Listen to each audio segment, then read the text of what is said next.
Do you feel like you can't take the heat anymore? Were you someone that used to love sunbathing, but since perimenopause can't take it? Well, there's a really good reason. And in this video, I'll be explaining why this happens and share science-backed tips to really help you handle the heat. Women often struggle more in the heat during perimenopause and menopause because the system that regulates temperature becomes far more sensitive and less stable. At the very centre of this is the hypothalamus, the brain's thermostat. Estrogen helps regulate this area of the brain alongside neurotransmitters like serotonin and neuroepinephrine. As estrogen fluctuates and declines, this hypothalamus area starts to misread tiny changes in the body temperature as too hot, even when the temperature change is actually very small. And this narrows what the scientists call the thermoneutral zone, the temperature range your body can comfortably tolerate before it triggers any sort of cooling response like sweating and flushing.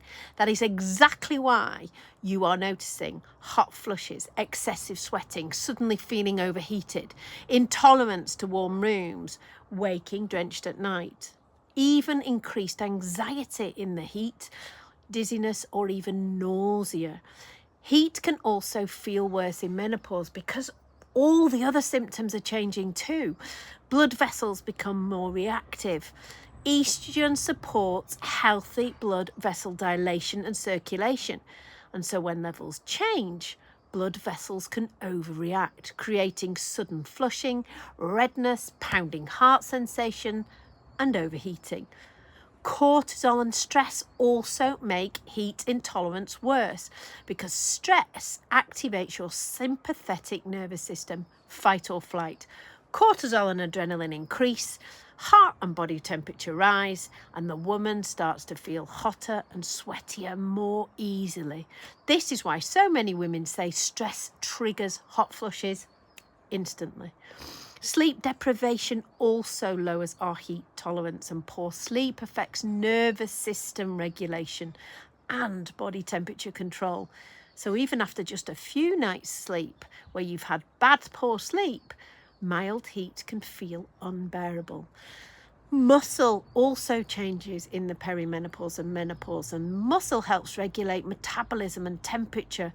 So during perimenopause, when you naturally lose muscle mass, women then have got a different ability to manage body heat and energy production.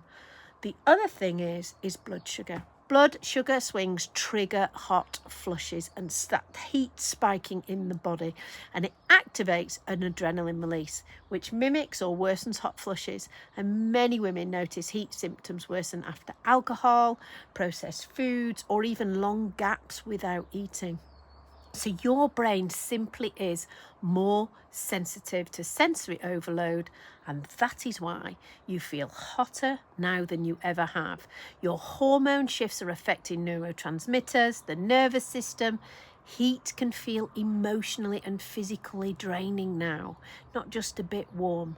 And this is exactly why so many women now do not like this glorious hot weather, because for them it's a time of hot flushes, increased anxiety and poor sleep.